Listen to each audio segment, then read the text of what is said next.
my dear soul family. Let me take a quick reading that what this person is wanted to tell you. ये एक ऐसा person है जो आपको कुछ बोलना चाहता है बट शायद आप नो कांटेक्ट में हो और ये आदमी आपसे कुछ बोलना चाहता है. Let me see the messages from your person's mind, what they wanted to tell you.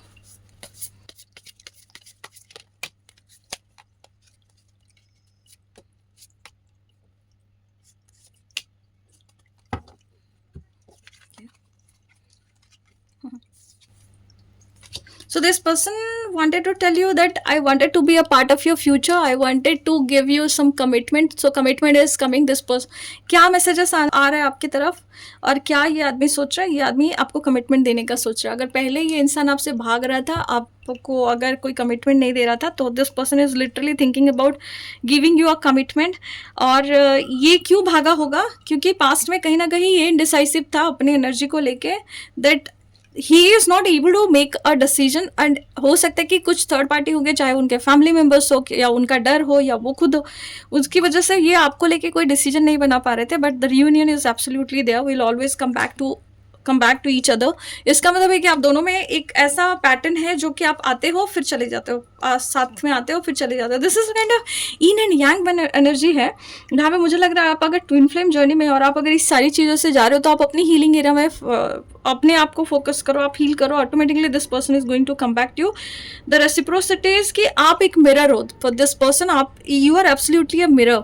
तो अगर ये आप अगर सही चीज़ें करोगे तो ये भी सही चीज़ें करेंगे. आप अपने आप को हील करते जाओ, ये हील होता जाएगा और अपने तरीके से वो एफर्ट लगाएगा उस तरीके से. See in the twin flame journey also you need to heal your own self, क्योंकि आप जब अपने आप को हील करते हो ना, तो जो उनका कार्मिक अकाउंट होता है वो कंप्लीट हो रहा होता है. बाय आपके ऊपर रहता है, आपका डिसीजन है ये. So I wanted to have equal give and take, जहाँ पे ये इम्बैलेंस्ड एनर्जी था पहले. So right now you guys are, this guy is thinking about it कि मैंने क्योंकि उस टाइम पे उसको बैलेंस्ड एनर्जी नहीं दिया था. हो सकता है यू आर ए गिवर, आप बहुत सारी एनर्जी उनको देते थे और आप टूट चुके थे वो एनर्जी देते देते. I feel shattered about this situation. So और this person is feeling broked, this person is feeling shattered, this person is absolutely missing you, crying for you, thinking about you, cannot able to sleep, cannot able to eat, cannot able to have that clarity कि मुझे क्या करना चाहिए था. because of this ये सारी चीज़ें and divine time that I'm afraid it's too late to take action.